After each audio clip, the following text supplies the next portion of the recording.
so many of you are new to me. So if you have never seen me or anything that I've done before, just wanted to give you a little bit of background before we get started. So the name of my company is Learning Strategy and Design. And so we've been around probably about 10 years or so now. And so I've been in the instructional design space for over 20 years. It's been a long time. And I worked for the first few years of my career as an employee, as an instructional designer. So I did this work, the work that I'm talking about, I actually did it for many different companies in all different industries, healthcare, oil and gas, banking, finance, nonprofits, government, IT, just basically pretty much any industry that you can think of.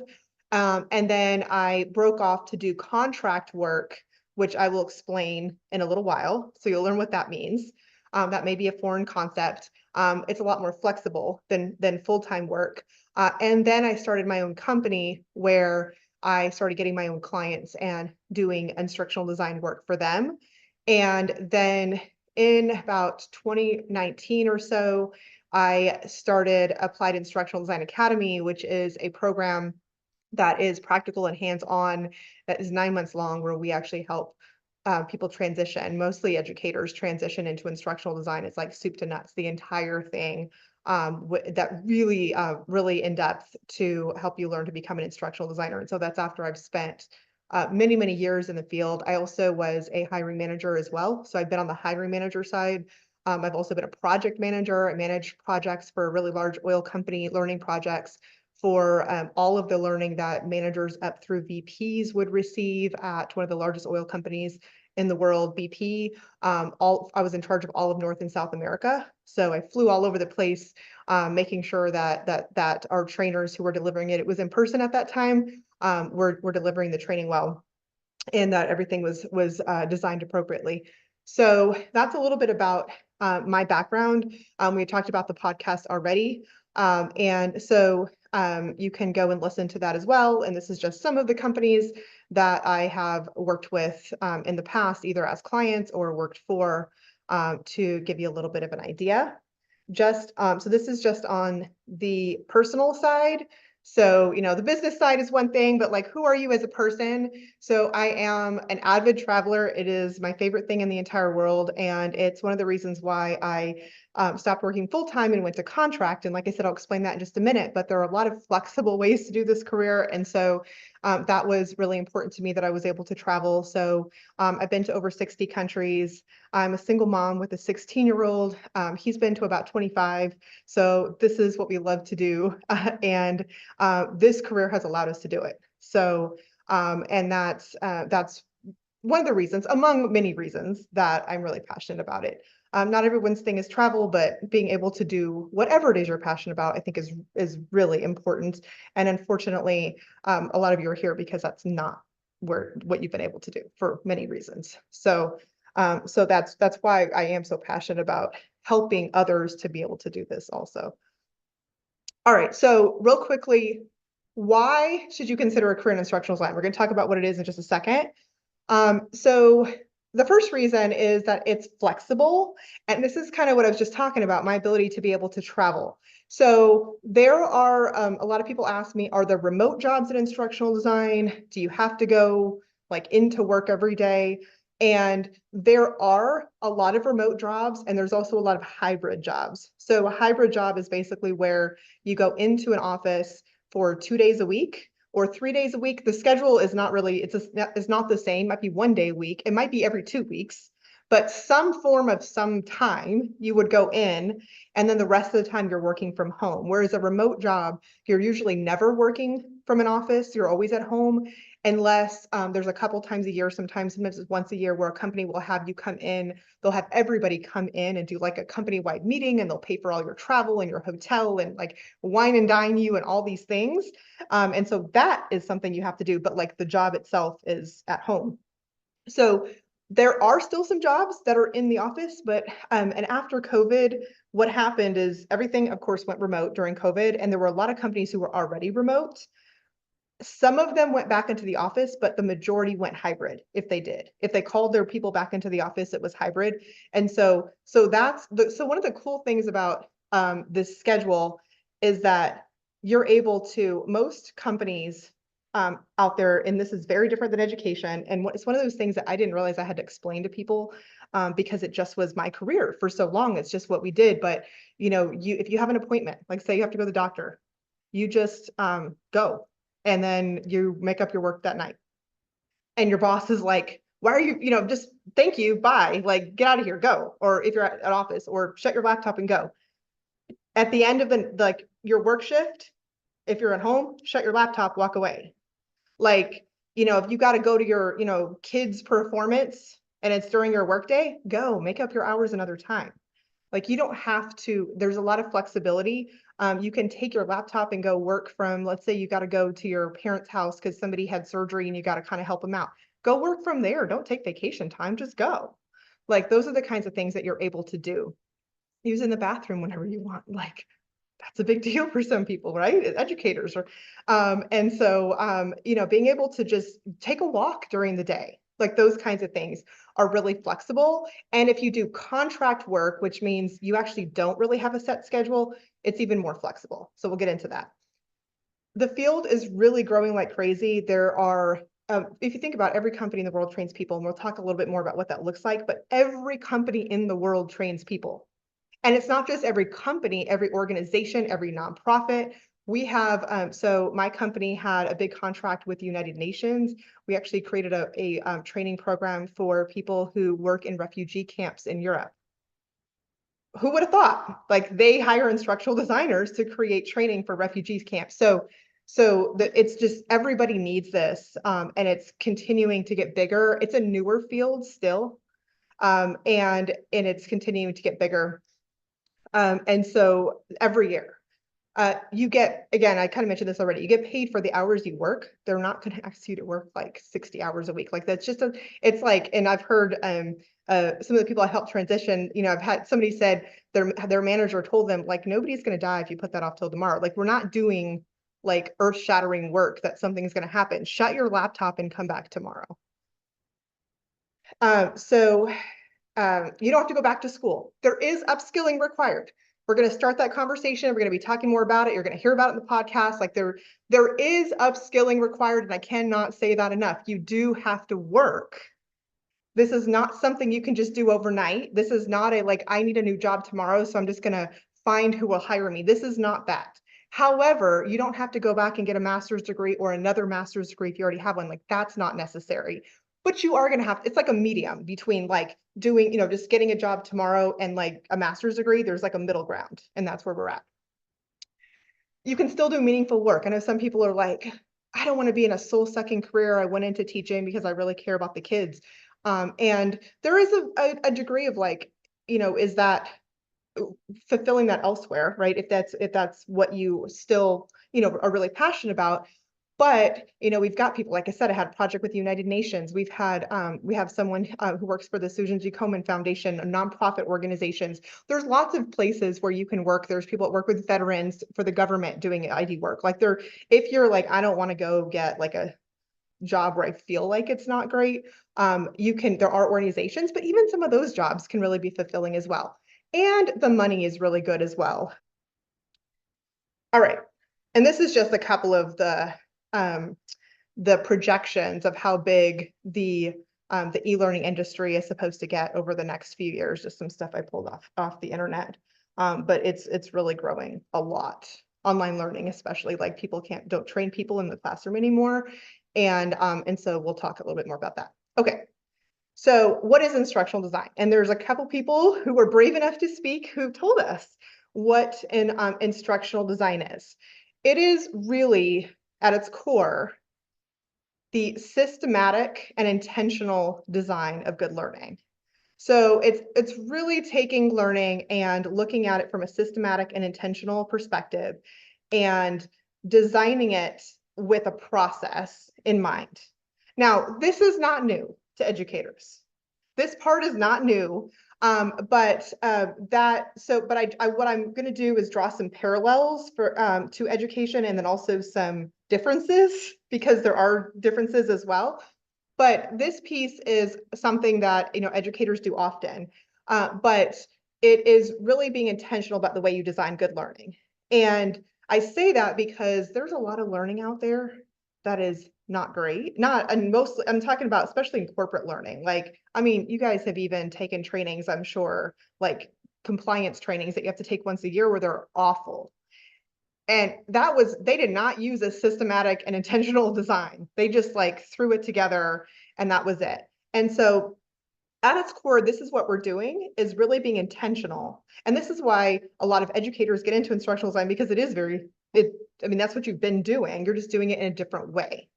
Our main goal is really to create behavior or performance change. So we want our learners to do something afterwards. Now, it's a little bit different than education in that a lot of times we're focused on organizational goals. And it's very performance driven. Like and there are definitely aspects of education that are performance driven as well. But it's very, it's not knowledge driven pretty much ever. There's knowledge that leads to performance, but we have to be very intentional about trying to help organizations to meet their goals through behavior or performance change. They want their employees to do something differently, because if they just sit in the training, they don't do anything, that was a waste of time. The way that we do that is by keeping learners engaged. And so when we're creating learning, we have to be really careful to make sure that that learning is engaging, and engaging adults who often are sitting in front of their computer taking training, as you all know that you've taken these trainings before, getting them to actually pay attention and not just click next on all the screens sometimes can be, a big ask, depending on how interesting the material is and so that's part of our job. And so that's ultimately what we are doing as instructional designers. And so if you think about I always use this example of, not everyone who is good, who understands a topic or is an expert in a topic is the best person to train that to somebody else, right? So think about like that professor who is really smart. They've published books, they've done all kinds of, like, they're super smart and intelligent, as a person, but they're talking to 20-year-olds in a classroom who have no interest in what they're saying, and the professor's not translating it into language that those 20-year-olds can understand. That doesn't mean that they don't know their stuff. It doesn't mean that they're not super smart. It just means they don't know how to translate it in a way that actually gets to their learners and that helps our learners to actually understand and do something with the material. And that's where we come in. Excuse me. So we come in because we are the learning experts, as someone said earlier. And so I think that might. Yeah, so we're the learning experts, not the content experts. So you think about that example with the professor. They are the content expert. They are an expert at what they are teaching. They're an expert in that subject matter. They've written books. They've done all the things. We're not content experts. We're learning experts. And you need both to create good learning. And I think that's where sometimes that idea gets lost, is because sometimes somebody, a company or somebody will say, well, you're really good at that whatever XYZ topic, like you do your job really well. Can you go train 5 people on it? Like there's somebody new that just got hired. Can you go train them? And it's like, then they go do it and it's horrible. And it's like, why didn't this person learn anything? Because they were a content expert, but they were not a learning expert. They didn't know how to kind of be that liaison and how to translate the learning in a way that their audience could understand. They weren't thinking about their audience. They weren't thinking about who this was going to be delivered to. They were just like, let me regurgitate all this information I know, and just get it out there. And so it's really important distinction. Now, as an educator, you're often both. You are the content expert and the learning expert. As an ID, you're not. And this is sometimes a hard kind of pill to swallow, because how do you design learning for something that you're not the expert on?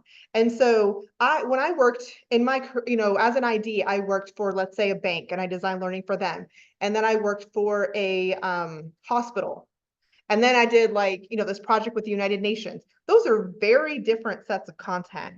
And so how can I do that? How can I go and work for all these different companies? It's because I'm not the content expert. So typically as an instructional designer, you work with somebody who's called a subject matter expert or a SME. You have to hear it referred to as SME. They are the content expert. You don't have to go and research and, sometimes you might have to fill in a couple things and look at Google, but usually you have a person that's designated the subject matter expert to help you, but they need a translator. You're the translator to translate that information as appropriate for the audience. Because not everything that comes out of their mouth or comes, off their keyboard is appropriate for the audience. And it really depends on the goal, right? If the goal is to, to help somebody do something and the subject matter expert wants to teach them the whole history of that whole thing from when it started 25 years ago, that might not be relevant. And it's your job to say, that's not relevant. Let's focus in this area. But you're going to have them giving you the content. You're not by yourself. You have to be really good at asking questions and being able to help and say, okay, let's focus here. This is what we need to do. And so I always get asked that question about if you're the content expert, you are not. But being able to design training for something that you're not the expert for does take a little bit of practice. Okay, now I want to move on to talk about the different ways you can go into instructional design, or and these are all slightly different. So this is where I think sometimes people get a little bit confused because they're thinking about one, but I'm talking about another, and it gets a little messy. So there's typically three paths. There's educational technology, higher ed, and corporate. So educational technology is where you are, I would call it an ID adjacent field. You're doing ID for K through 12. So you're working for if you've heard like an ed tech company, like you might be working for like McGraw-Hill or what are some of the, there's some other companies that like help develop curriculum or help enhance curriculum. Schools buy things from them, like those type of companies. So you're no longer an educator like in the classroom, but or instructional coach or whatever you were previously, but you are still working in the K through 12 realm. Now, this is not this. I call it ID adjacent because it's obviously learning, but it's a little different. It doesn't fall into the exact framework or path that the other types of instructional design fall into. And if you are interested in staying in education, and if you ever kind of attend something where they say, oh, all the same information applies to ed tech, higher ed, and corporate, you can do any of those, it's not, it's different. So we're not focusing on ed tech. I have never worked in ed tech. I'm only going to tell you about my experience, both on the, working as an ID and on the hiring manager side. I can't help you with something I haven't done, and it's not the same. So that's if you want to stay in education. Now, some people think they have to stay in education. They don't necessarily want to, or maybe they don't even know if they want to, but they think that they have to. You do not. So just know that it's not like you have to go here and then here and then here. That's not how it works. You can skip around and you can do whichever one you want. So don't think you have to. Obviously, if you want to stay and work with educators, that's perfectly fine, but you don't have to if you're not interested in that. The next one is higher education. And so this is where you are doing instructional design for a university. And so this is what I did the first 2 years of my career. And then I flipped over to corporate. And so what you're typically doing, this does not follow the typical path either, in terms of what I'm talking about tonight. And so higher ed is more so focused on helping faculty to improve the way that they teach in the classroom. So you're not really designing courses from scratch. A lot of times the faculty have designed the course. It may be a new course, but they kind of hold it close to their chest a lot of times. And so it can be a little bit of a struggle working with them, but you're helping them to enhance the quality of the course, teach better, and institute technology, things like that. And these are courses that are semester-long courses or quarter-long courses, so they're longer courses. This is also not something that we're talking about tonight. So just to be clear on that, what we are talking about is this one right here. And corporate instructional design is designing training for companies, for enterprise, for businesses, however you want to phrase it, that's what it is. So you are designing training for adults who work for some type of organization. It could be a nonprofit, it could be government, but they are employed there. It's not a student, or it's not a K through 12 student you're designing this learning for. It's not a higher ed student. You're designing it for people who are employed somewhere. Now, sometimes it's also for customers of those companies occasionally, but it's always going to be for adults in this case. This is what I focus on. So I started the first couple of my years of my career here. I have not worked here, but this corporate instructional design is where I've spent most of my career. I personally, I may be a bit biased. I like this one the best. One of the reasons that I like it the best is I think it's got a lot of more flexible options and you can make more money. Higher ed, I will tell you, if you're trying to get out of education because you want to make more, you won't. In fact, you might make less. It's bad. Higher ed is bad in terms of pay, like really bad. Ed tech, you might make a little bit more, but you have to go into higher ed because you love it. That's really the only reason. Corporate is going to pay more overall, and there's way more flexible options. And there's a lot more opportunities to work remotely and hybrid and all that. Higher ed, you're pretty much always going to work in an office, like in a university office. And ed tech, you can do some remote work as well. So this is the one that I prefer. I do have a podcast episode on that goes into a little bit more detail on this. So if you want to get more, you can definitely check that out. But this is what we're focusing on. So it's creating training for businesses, and you can go directly to that from education. You don't have to go through any of these other ones. All right, so real quick, I just want to touch on, I mentioned contract positions. I also have a podcast episode on this that goes a little more in depth as well. So I'm just kind of briefly touching on some of these things, but if you get into the corporate space, this maybe will apply to ed tech, kind of. It doesn't really apply to higher ed. Well, yeah, not in the same way. But in corporate, you have what are called W-2 positions. You know, you get a W-2 at the end of the year. This is like a full-time job. It's a job with benefits. You have an employer. It may be remote, it may be hybrid, it may be in the office, but it's a job. You're getting healthcare, you're getting your 401k, which is your retirement plan. You're getting bonuses, you're getting different benefits along with your salary, all of that. It's a job. And you're there until you leave or something happens. Contract positions are short-term positions that a company will hire because they need somebody to help them temporarily. So if you think about the difference here, a W-2 position, you could be working in a training department for a company. So let's say that Bank of America has a training department, and that training department creates all the training for their organization. So that can be their compliance training, that could be all the training for their call centers, for all of their call center employees. It could be around customer service, it could be around sales, it could be around their products. It could be around, onboarding for new hires. It could be around the systems that they use. As a full-time employee, you might be in a training department developing training for all of those different things, or it might be specialized. Like, for example, sometimes you might work in an IT department where you're only developing training for new systems, because technology changes constantly, which is another reason why this field is like, you always need new training. Even if you just developed the training last year, now we need to do it again. It's job security. And so you might be just in the IT department developing training for software, or you might be in the HR department and you're developing training for onboarding, and it's just for onboarding new employees and that's it.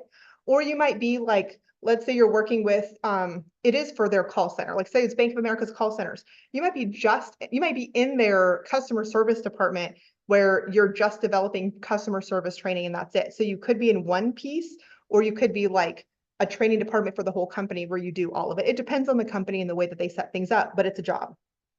Contract is where a company says, I only need somebody for the next 6 months.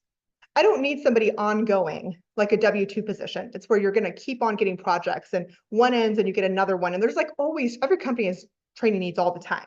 Whereas contract, it's like maybe their full-time instructional designers are full and they need extra help, like overflow help. Or maybe they're testing the waters and they're not ready to hire an instructional designer. A lot of companies haven't even hired. That's why it's blowing up. A lot of companies haven't even hired any instructional designers yet because they're just realizing that, oh, we shouldn't have this SME do the training. We need to hire somebody who actually knows what they're talking about. Especially now that the training is online, it's much harder to do to just have a SME do it.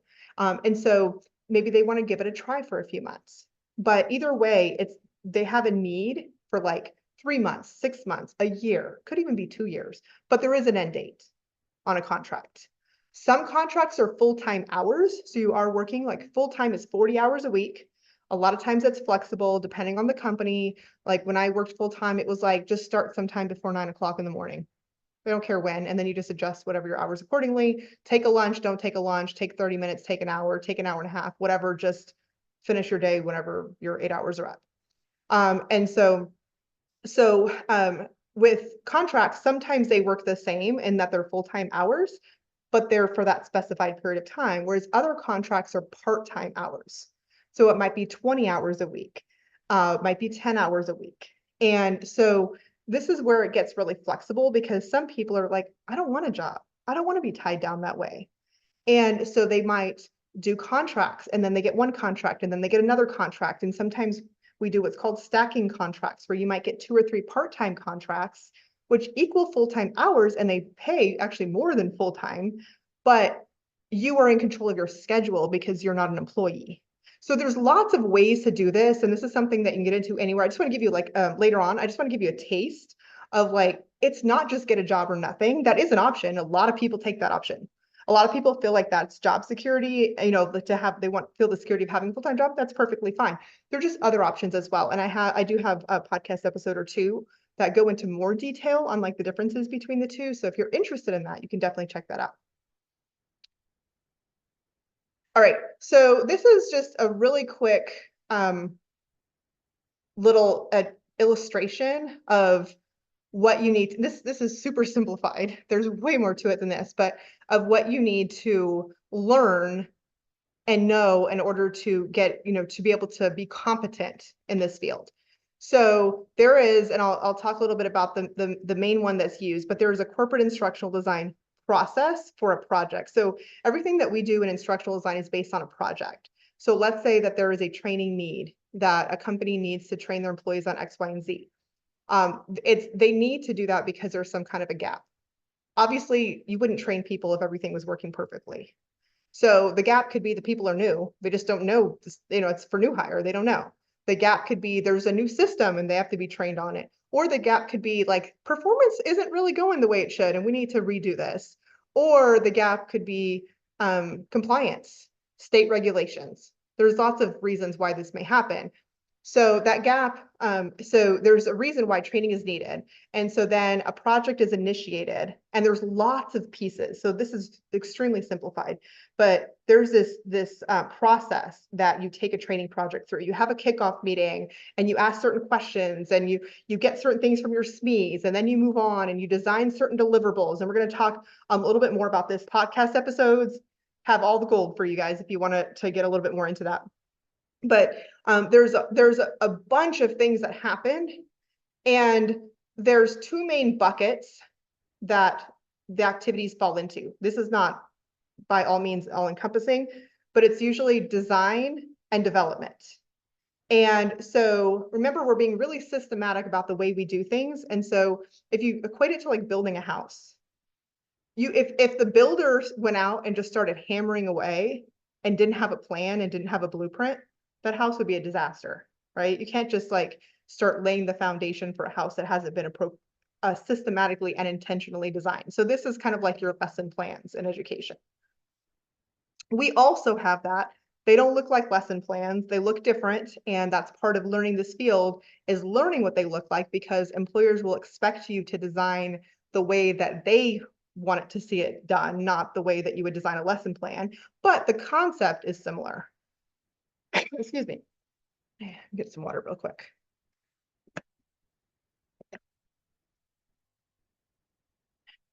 So as you're designing and you're creating this, you have the systematic way of designing, you are then going to develop what you've designed. And so this is like that house build where after the blueprint is created, the house is built.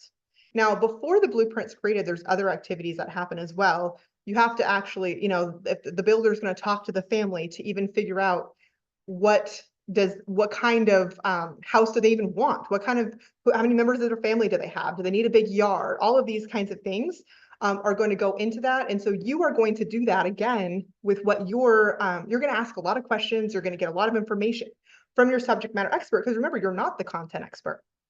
Then you're going to create a design using certain deliverables that we use in corporate. And so the two most common ones are design document and storyboard. And I've got and you can see, I know I got a podcast episode on creating a design document, but design document is like very high level, and then a storyboard is like, if you think about like a storyboard for a film, it's like what's happening on this scene, what's happening on this screen, what's happening on this screen. Then you go to actually develop it. And in order to develop your design, you have to have tools. And we'll talk in a minute about the different delivery methods, like how is this training actually get out to people, to our audience. But a lot of it is online now, and that requires tools, online tools that you need to learn. And those tools require some time to learn them. So this is part of this whole, you having to learn all of these things, so that when you when you go in to apply for a job, they want you to hit the ground running. They want you to be able to do these things. And so this is where the upskilling comes in. So now there's theory. And the theory, that's what this arch is the theory. So the theory is what you need to keep in mind. It's like, so if you think about back to the house building example, it's like your building codes. Like when a house is built, or any building is built, it's following certain building codes. You can't just like build whatever, wherever, right? Like there's certain guidelines that have to be followed. And so we have to know what those guidelines are so that we can follow them as we're designing. They're not part of the process. They're just the guidelines, but we have to know what they are. So it's important that you understand the adult learning theory and there's several theories that are important here to guide you along this process of being able to walk this company through from need or gap, like there's a problem and they need to solve it, and they think training is the answer, or you think training is the answer, because sometimes it's not. It's just people don't want to do whatever it is. But it's training is the answer here, all the way through to the end, and then you have a completed learning solution. Like I said, this is really simplified, but there's a lot of nuances to every one of these things that you'll see parallels from education, but also a lot of very different things from education. And so those are things that you will have to learn. Now, this model you may or may not have seen before. It's the ADDIE model, and it's a really high level depiction of the process. So if you think about that house building example, the analyze phase is where the builder is trying to find out, what the heck does this family even want? Like, how many people are in the family? What do they want? The big yard? Do they need like a separate mother-in-law suite? They want 2 stories, 1 story? How many bedrooms do they need? All of that before a house is built. Can't just, you got to make sure you're meeting their needs. And so that's where you go through this process of determining what in fact is the problem here. Excuse me. And what are we trying to solve for? What gap are we trying to close? What do we want people to be able to do at the end of this? And being really clear on that, because sometimes people just start going and throwing training together and it's not actually meeting anybody's goal. It's just a bunch of content, and that's not what we want. Then you design it. So like I told you, these are the 2 biggest buckets. You put your blueprint together, AKA your design document and storyboard. You get lots of feedback. Feedback is one of those things that is very different than as an educator. I mean, this is probably the hardest concept for what the educators I've worked with over 1,000 at this point that have transitioned into this field. Feedback is weaponized in education, and it is not in corporate. Everybody is working for the betterment of the course, but I will tell you, you will get a ton of feedback, and you have to learn how to have a little thick skin. Don't take it personal. Nobody's attacking you. It's trying to make the course better. And sometimes that's hard to learn. Jeez, just a second.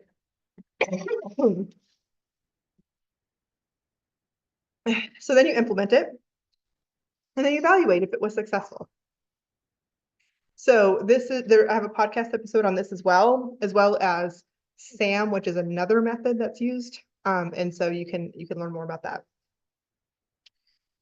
So this is a little bit about the type of learning that instructional designers create. So this is like, how is this actually going to be delivered? how are learners actually going to take this? And so these are the three biggest, most common right now in 2024. So e-learning is completely asynchronous, 100% online, no instructor. So these are those modules that you've probably clicked through at some point.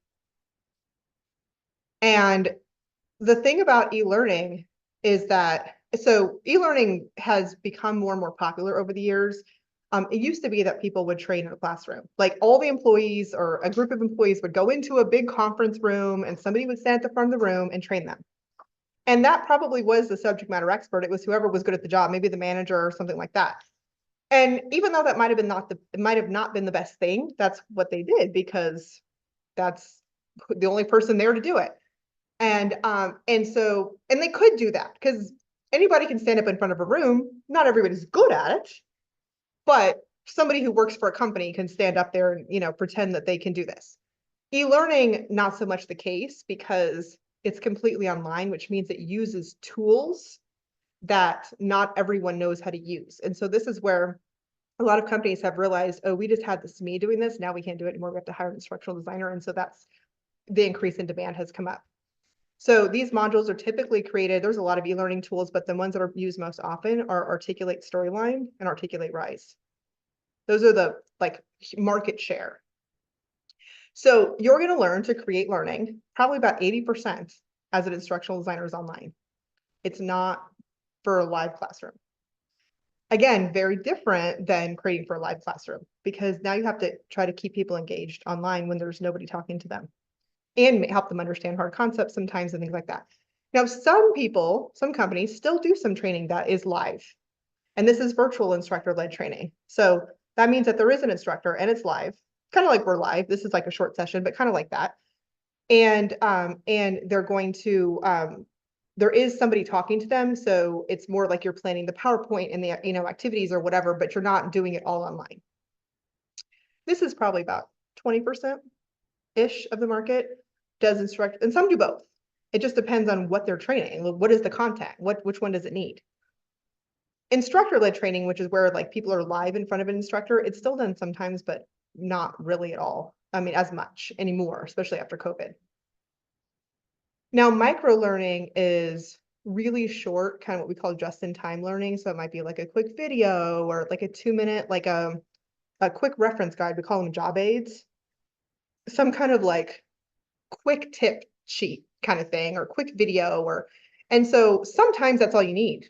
And sometimes people try to turn it into an e-learning and it should have been micro learning. It really wasn't necessary to add all that background information, but sometimes micro learning complements the ILT or e-learning because it's what they take back with them on the job. So these are the kinds of things that you will create as an instructional designer, mostly e-learning, but there's some virtual instructor-led training and micro learning as well. All right, I know I've been talking a lot. I think we're almost done. Yeah, so this is the last slide here, and this is really, and I'll take a couple questions if you guys have questions after we finish here. The traits of a good instructional designer. Because sometimes it's like, would I even make a good instructional designer? You got to have a love for learning, which I'm sure many of you do, and curiosity. You're going to learn about a lot of different things, lots of different things.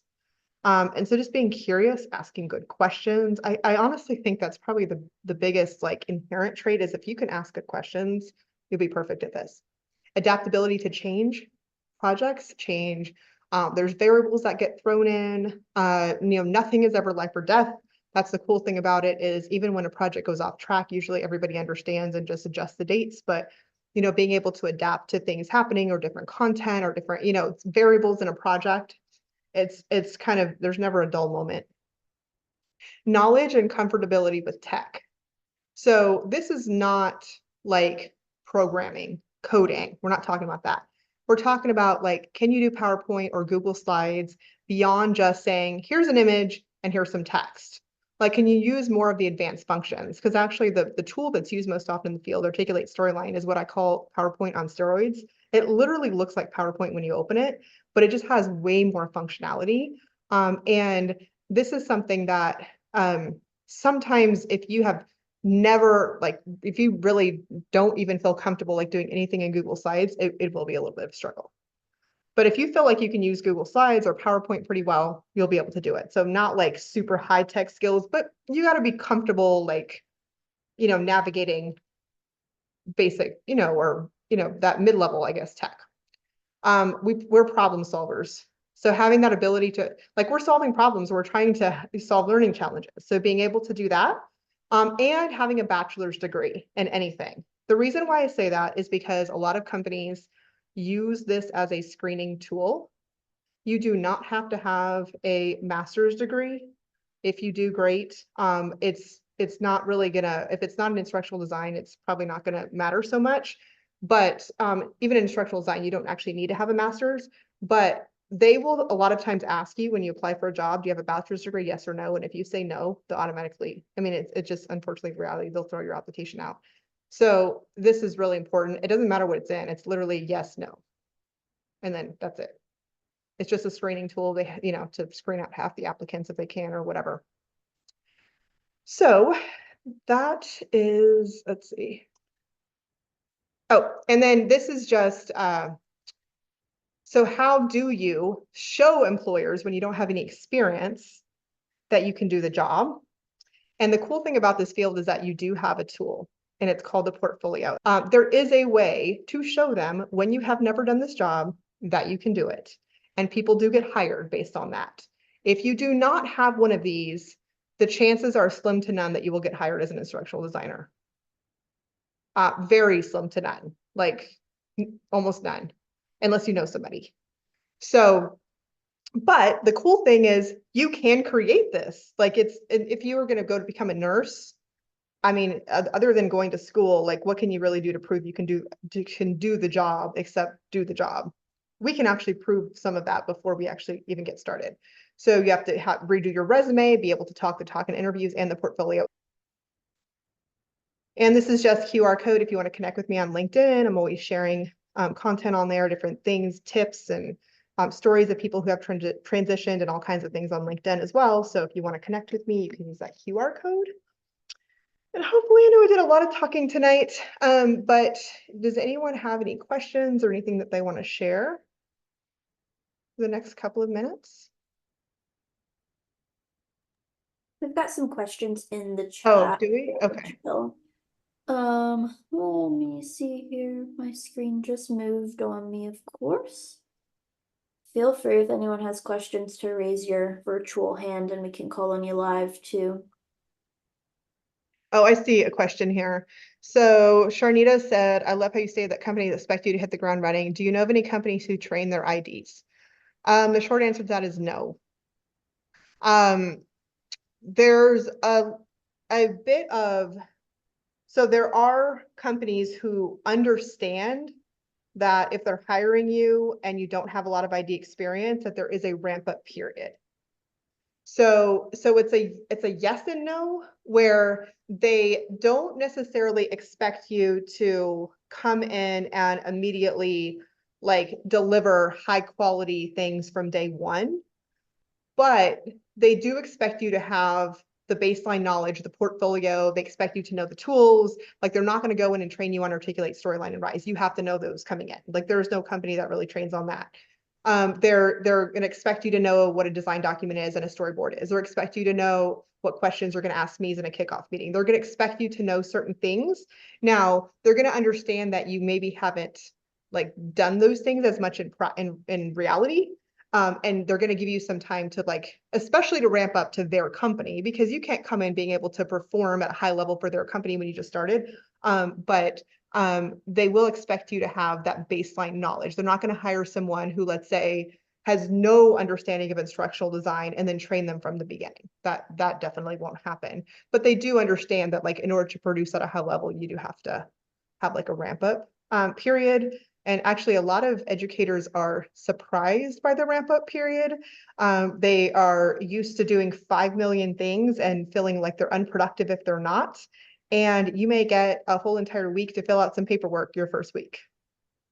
It happens. And so they're like, oh my God, am I like going to lose my job because there's nothing to do? Like, what is going on here? It's just a different environment. It's just a different environment. And so I hear these things all the time and I'm like, yeah, that's typical. That's just the way it is. And like, what? Are you serious? Like, what is this? And so it's a new world. So I mean, like hit the ground running, like they expect you to have that background, but yeah, they're not going to be like, where's your design document on day one? Like, no, you have some time to kind of get used to things. Probably more time than you actually would think you have coming from education. I did an interview with a member one time and she talked about how her first week on the job, she got like all this stuff done within 1 week and her boss was like, "No, you have PTSD from your teaching job. You don't do that here." Yeah, or I've heard like, where someone told me her boss, or I think, yeah, she said her boss gave her something to do and she thought she had to get it done by the end of the day. Mm. And she was like, I don't know if I'm be able to do, because she already had a bunch of things she was working on. If I'm be able to do this by the end of the day, like she was like, I don't know how to tell her. And then so she did finally, and her boss was like, no, that's like in the next couple of weeks. I'm not expecting you to do that today. Like, what? So all of these things are very real stories, and it really is why I do what I do, because it's such a different world. And I actually love when I see an educator who has crossed over to the other side and has heard all the stories, and then they see it and they're like, my God, it's true. And it's just it's really awesome to see. Yeah. So thank you, Rain, for putting my LinkedIn in there. Yeah. So yeah, you've got the link in there, or you can look up my name, Jill Davidian, and there's probably not, I don't think there's a lot of Jill Davidians out there, so probably the only one that's gonna pop up. All right, do we have another question? There was one, how do you know what a good question is? You had put in the list of skills asking good questions. How do you know what a good question is? So that's part of, there's a lot of like learning and upskilling in the field, and so that's something unfortunately I don't have time to kind of go into tonight. But uh part of kind of really learning what this field even entails and how to design learning for corporate, like how what does our audience need, what content is available, because you're not going to be coming up with the content, and really going through it and asking questions about the content. What are your goals? What are you trying to get to with this? What do you want to be different? Does this content work with that? Does this content not? Like, what about this? Plugging holes in what they're saying. Those types of things are part of that. And so there's like, even you can even Google like questions to ask in a kickoff meeting. Like you'll get some questions that will come up. Some of it you can definitely also, I do have a podcast episode on kickoff meetings, which has questions in there as well. So the more you immerse yourself in this world, it'll become clear to you what good questions are. It's part of that learning process. There's a couple hands raised. Yeah. I believe Adil. Sorry if Adil? I butchered that. Hello. Yes, it's Adil. Jill, thank you so much for this great session. Your passion for this work certainly comes across as you speak about it. I was wondering, as someone who is new into instructional design and is looking to expand his portfolio, how much do you think I need to invest into learning how a video creation or media production in instructional design work comes into play? Because that's an area where I feel least skilled, and Mhm. I feel like a lot of times sometimes even the jobs are posted as instructional designer and media creator or something like that. So just wanted to check with you, in your experiences, how much of the overlap has been there, and what should I know about this? Yeah, absolutely. That's a great question. So from a video perspective, there are things that you should know that will help you, but you don't have to have, you have to be like an in-depth, like, videographer.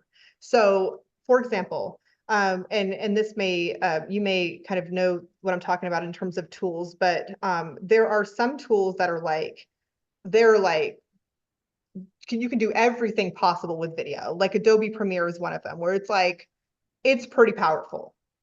You don't need to know that. we have tools that we use, and we do create videos and as instructional designers. One of the tools that we use that's pretty popular is called Camtasia. It's C-A-M like Mary, T-A-S-I-A. And it's kind of a stripped down version of Premiere. So it's like, yes, having skill to be able to create short videos is an asset as an instructional designer. However, you're not a videographer, so you do not need to know, that's not your main job. It's like, it's kind of a supplement. So a lot of times you might be creating a short video to put into your training. Like, it's not like you're making a movie, right? Like, so yes, you need to have some of those skills. And then we also create a lot of animated videos. And so, yes, Beyond, Anna Maria put it in the chat, Beyond and Powtoon. So Beyond, V like Victor, Y-O-N-D, it's in the chat, because that one is, sometimes people get tripped up and like, what did you say, Beyond? No, it's Beyond. And Powtoon, you create animated videos, but you don't have to know animation or anything like that. They have like templates and things like that. And so we use these to create engagement. And these videos are actually called micro learning. So, well, unless they're long, but usually they're not. Usually it's like a 2 or 3 minute video we're creating, not like a 20-minute video. And so yes, knowing those things enhances. Now, e-learning authoring tools are your foundation. So the video tools are used to enhance the e-learning or enhance the learning in general. They're usually not the basis of it, if that makes sense. So at your core, if you're like, I'm not learning 50 tools, I need to learn 1 or 2, and that's it. Articulate, Rise, and Storyline are the tools. And they're both made by Articulate, but they do different things. But if you're like, no, I want to learn a couple more tools because I want to enhance my skill set, I want to be really marketable, that's when you start getting into Beyond and Camtasia. So those are not your first tools. Articulate, Storyline, Articulate, Rise are always your first tools. Sometimes Articulate Storyline is has a 30-day, well, Articulate in general for both Rise and Storyline has a 30-day free trial. It's not the cheapest program out there. Sometimes people will say, well, what can I do that's cheaper? Because I can't. You can't, honestly. I mean, I like to be real. I like to tell you exactly, they want that skill. Like, they want those programs. It's just, unfortunately, that's what it is. All right, Colleen. All right. Well, thank you so much for sharing so much amazing information, especially about, I'm really excited that we're going to be looking at a job description because, yeah, I've looked at some and I'm like, what are these software? Like, Jill hasn't even talked about them in the podcast. What's happening? Yeah. So really glad we'll be talking about that. So I'm curious, in Ada, do students practice how to apply learning theories to projects? Oh, yeah. And their projects specifically, or viewing other projects? Could you provide an example of how this is done in Ada? Absolutely. So Ada, if you are not familiar with that, that's Applied Instructional Design Academy, and that's my 9-month program. So yes, so we teach learning theory. We teach the practical learning theories that are most applicable, because if you Google it, there's like 5 million of them. And we also teach how do they actually apply. So we give real examples of what does this actually look like how does this show up? Because knowing about theoretically is not going to get you very far. You go through and create portfolio samples, and so you're building your portfolio, and we are giving you feedback. And so if you're not incorporating the things that we are telling, there's rubrics. We have rubrics. You've got to follow the rubric. We give you feedback. If you're missing some things, we may kick it back to you before you move on. We actually don't let you move on until you meet a certain standard, because we want to make sure that you get to the end. And it's not oh, here's some feedback, I hope you implement it by. It's no, we're not putting our name on it that we gave you the certification if you didn't get to that point, because that doesn't help you or us. So we're going to make sure that you implement that. So yes, we're looking at that you're implementing the theory, that your learning is engaging, that your content all ties together.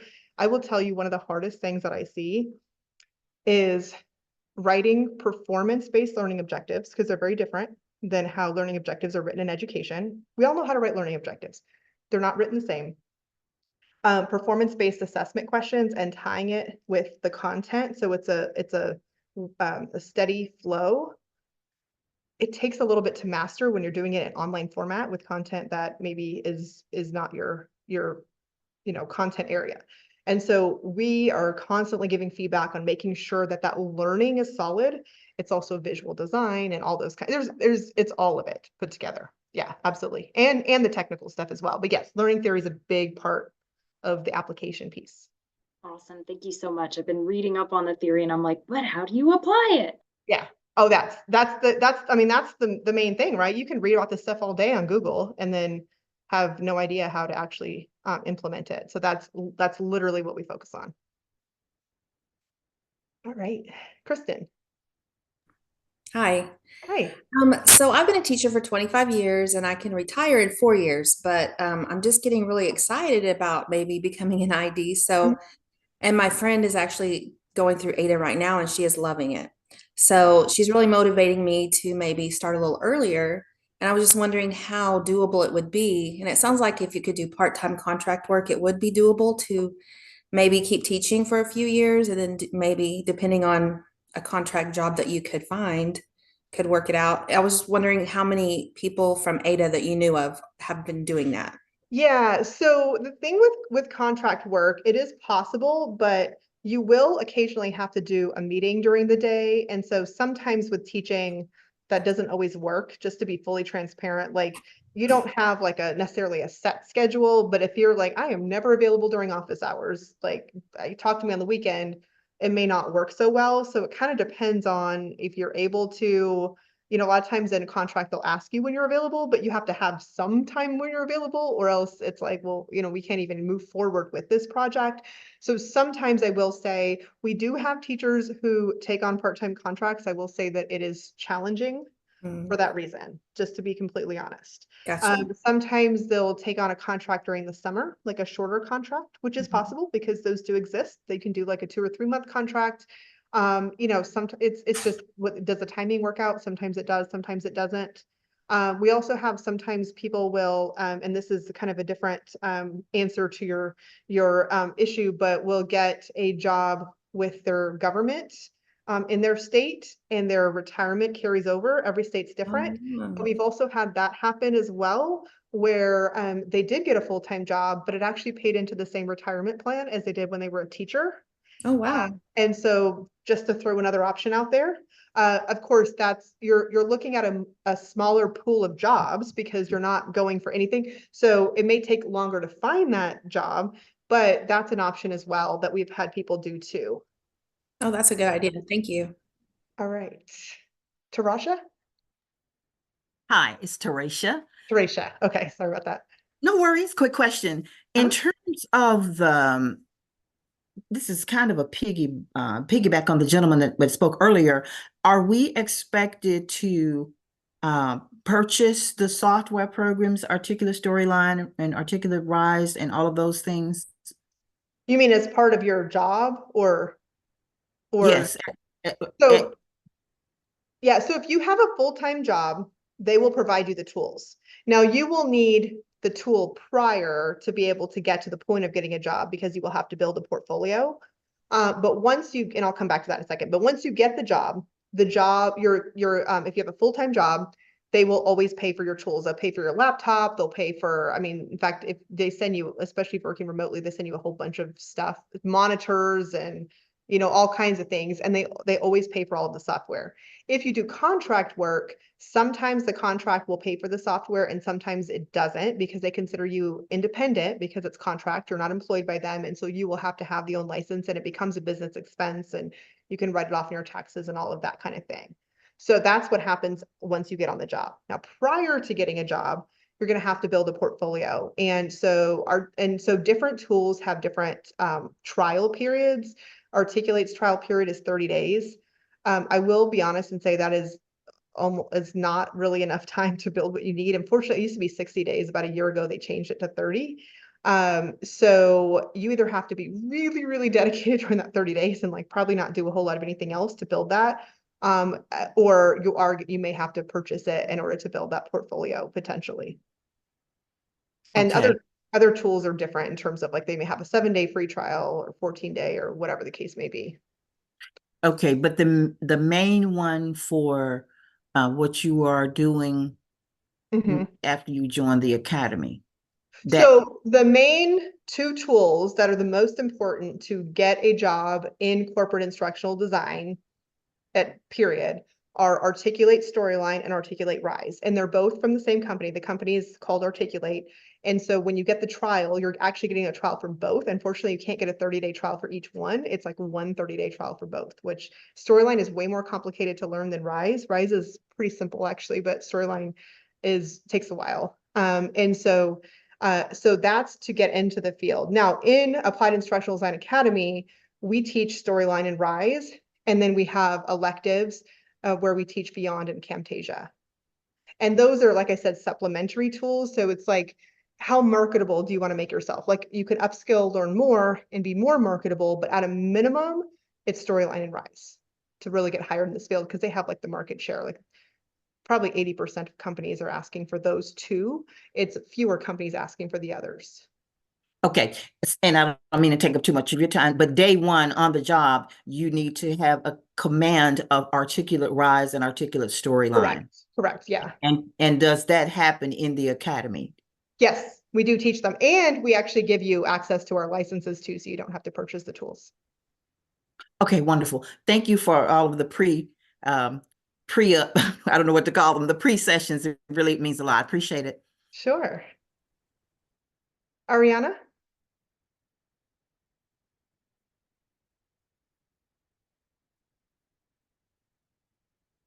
I don't know if Sorry. you can- No, Sure. I'm here. I'm so sorry. It's just I actually have 3 questions for you. And Okay. I was trying to look for one of them. I was looking for the document. So my local university down here in South Florida, they offer a certificate for instructional design for ID. And I was looking at it, and it teaches you theories, but it doesn't have anything on the courses of the practical nature. So for me, I'm kind of like, all right, do I need to invest my time on maybe getting that certificate so I can officially have it on my resume? And I'm a little bit trepidatious on doing that just because I already have a bachelor's, like most of us do here. I have a master's and I also have a PhD. So it's like, how much more, university education do I need to really be doing this when you said the key word, it's I need to upskill and learn other tools. So that's my question. I'm sure that you mentioned it somewhere, and I just started following you a couple weeks ago on LinkedIn, and I finally joined your Facebook group, and now I'm going to start on your podcast soon, this week. But my question is, your program, is it more practical? I mean, I don't know how much more training I need and theories to teaching, pedagogy, when I know that is transferable. And especially when I know I have experience teaching adults at university level, as well as elementary school students and high school students. Like, I don't know how much more training I can get in, designing instruction at different levels for different, learning, capabilities. So what does your program offer for me to be, do I invest on?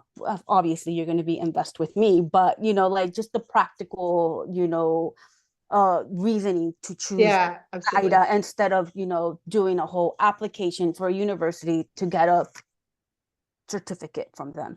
That's my first question. The second question is, I am all about using technology in my classroom, in the sense that I always have the visuals for my students, because this is a new generation, and this is the generation that's going into corporate America as well. They have visuals. So every class, I create PowerPoints. This is me every day of the week, 5 days a week.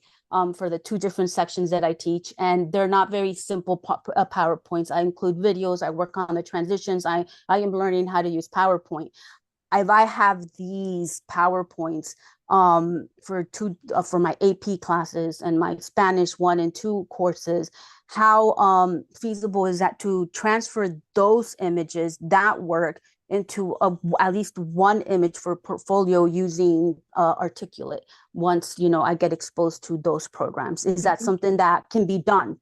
You use already work that I've already developed, and not just for my classes, but even in the past for my own research presentations and what have you. And then my third question is, in your class, in your IDA, do you provide content topics for us to develop portfolios so we can present them? Those are my 3 questions. Okay. So your first question about taking a certificate program through a university, you are exactly spot on. You're getting mostly theory, very little application. And usually by the end of it, you're not, especially if it's a certificate and not a full master's, almost always if it's a certificate, not a full master's, and even a full master's really doesn't do this either. You're not creating a portfolio. at all. You're not creating samples for your portfolio.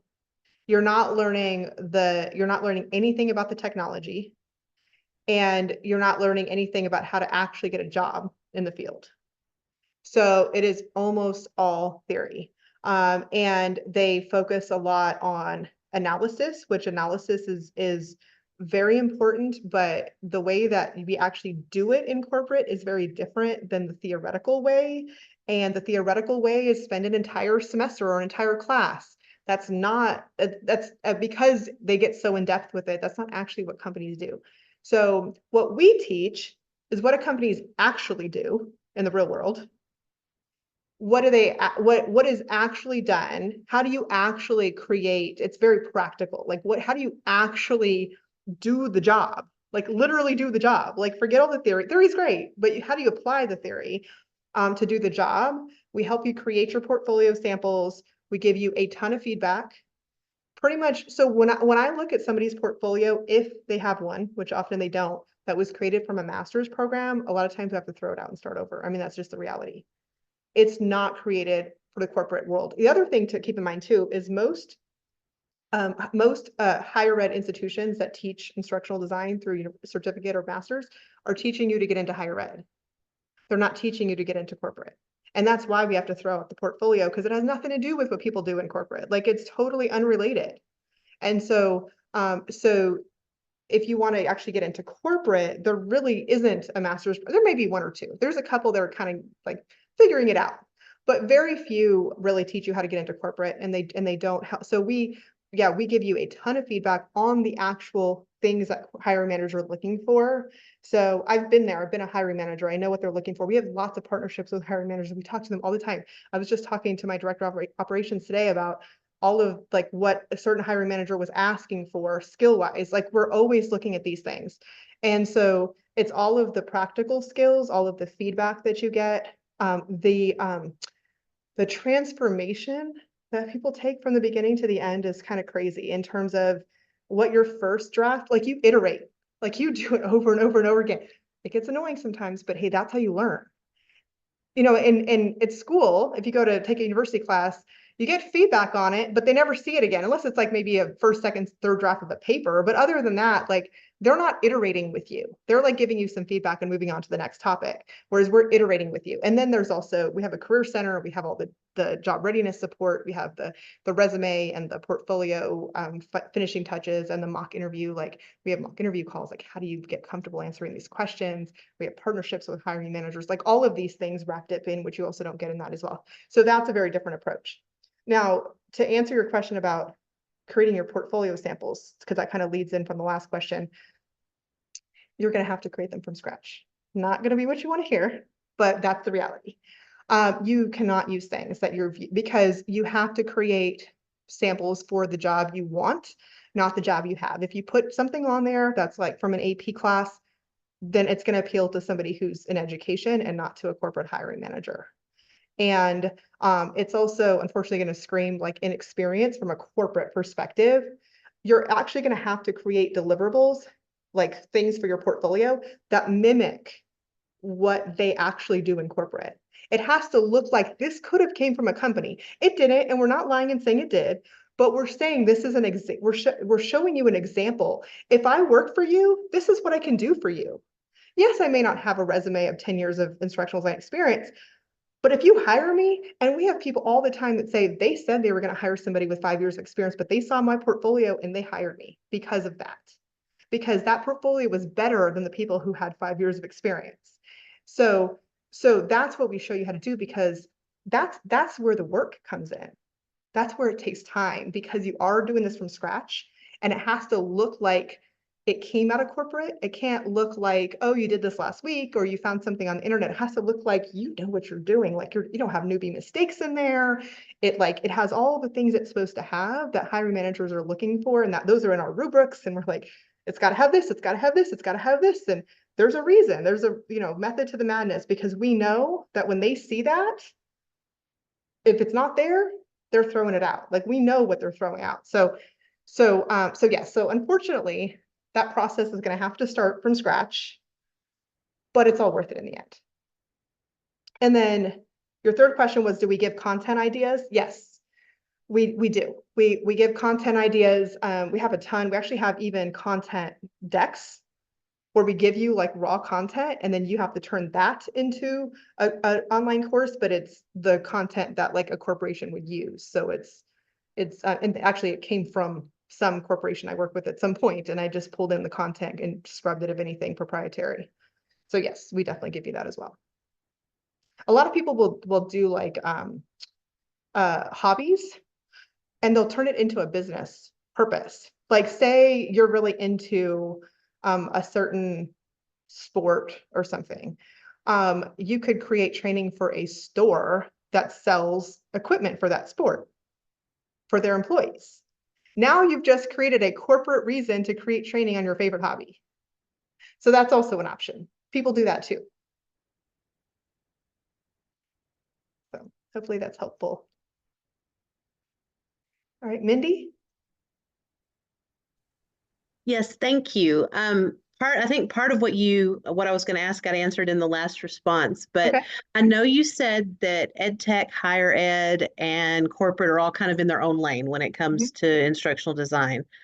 But through the ADA course, because you're going to be so well trained for corporate, would that make you more marketable in, say, one of those other lanes if you wanted to keep your options open for one of those other two, perhaps? Somewhat, yes.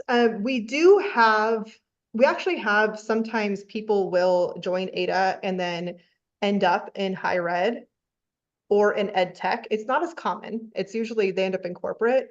But they sometimes do go off into a different direction. So one thing that I think having any background in anything with instructional design, so being able to say that you've worked with this or you've done this, I think is going to help you in any of the three at a base level. But then, if they want to dig a little bit deeper, that's where they're going to find that maybe you don't know the nuances of higher ed because we don't cover that in ADA. Some employers aren't going to dig deeper. They're just going to say, oh, you learn instructional design, cool, I'm going to hire you. So it just kind of depends on how deep they're digging into what you've actually done, because a lot of what you do in ADA is going to be focused on corporate, but we have had people go the higher ed route. They decided that they wanted to do that instead. It's just a much smaller percentage. Okay, all right, that helps. Thank you. Sure. And another caveat to that is that some higher ed institutions actually develop training for companies, which is a totally different concept. So sometimes you'll get a job in higher ed, but you're actually doing corporate work in higher ed. And we've had people do that too, where a company like say Bank of America will go to a higher ed institution to get their training developed on a contract basis rather than, somebody else. So it kind of gets very complicated. And these are all things that we discuss and all of that, but that's an option as well. Megan? Okay, thank you. Sure. Thanks. So I've heard you mention several times Ada, and this is, I've only just learned about you, and so I'll be checking out the podcast and all that. So if I wanted to, do the institute and find out about that, where would I find information about it? So you can check out our website. So if you go to our website and you go under Become an ID, which is in that menu at the top, you'll see where it has Applied Instructional Design Academy. So yeah, all the information is there.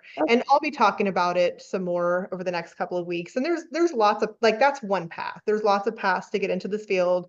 That is one path that I offer, but my goal is really to have you equipped with the information that you need so you can figure out, one, if this is for you, and then two, be able to choose a path. So yeah, if you want to learn more, you can definitely check it out. All right, were there any other questions? I know we're almost, you guys are troopers with me. It's been a while that we've been here, so I just want to make sure if anybody needs to hop off, I understand, but if there's any other questions I missed. Excuse me. Can you put that website in the chat where we can go and check on the academy? I kind of drifted. Oh yeah, it's in the chat. A couple Oh, it comments. is. Okay. Yeah, My bad. yeah, My bad. yeah. Rain just put it in the chat again. So Awesome. Okay, Yeah, great. and just if you go to, that's the main website. It's also the one that you go to find the podcast episodes as well. But if you go to, and you'll see that under Become an ID, there's a few, I've got some resources in there. I've got the podcast, and then I've got the program. Okay, awesome. Thank you. Let's see. Okay, so Kristen came on and answered, saw your question in the chat, but you asked that. So yeah, Ariana said W-2 full-time and benefits versus contract short-term, not long-term benefits. Yep, that's correct.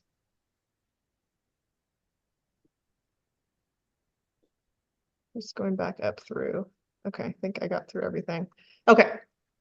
All right, I think I got through all the questions, so we will go ahead. All right, thank you all. I hope you all have a good night. Good night, Thank everyone. you. Good night. Thank you.